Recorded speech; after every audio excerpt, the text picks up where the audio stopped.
Sir copper tea போடுறதுக்கு patient கோஆபரேட்டே பண்ண மாட்டாங்க. நீங்க கொஞ்சம் வந்து பேசுங்க சார்.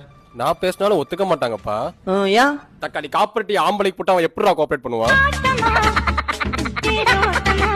சார் 4 குழந்தை பிறந்திருக்கு சார். மறுபடியும் கன்சீவ் ஆயிட்டா எப்படியாவது கண்ட்ரோல் பண்ணுங்க சார்.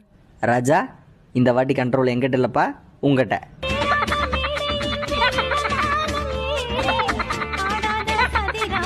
ஓ அப்படியா? இந்த ஊசி போட்டா பிரெக்னென்ட் ஆக மாட்டான்னு சொன்னீங்க. 4 ஊசி போட்டேன் சார். வலிக்குது சார். மறுபடியும் பிரெக்னென்ட் ஆயிட்டா? ரொம்ப வலிக்குதா? மூதேவி, அது உனக்கு போடக்கூடாது, உன் ஒய்ஃபுக்கு போடணும்.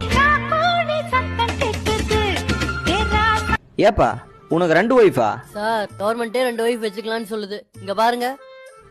யோ ஹம் தோ ஹமாரே தோனா நாம் இருவர் நமக்கு இருவர். நீ உனக்கு மட்டுமே இருவர்னு படிச்சிருக்கிற, புரியுதா?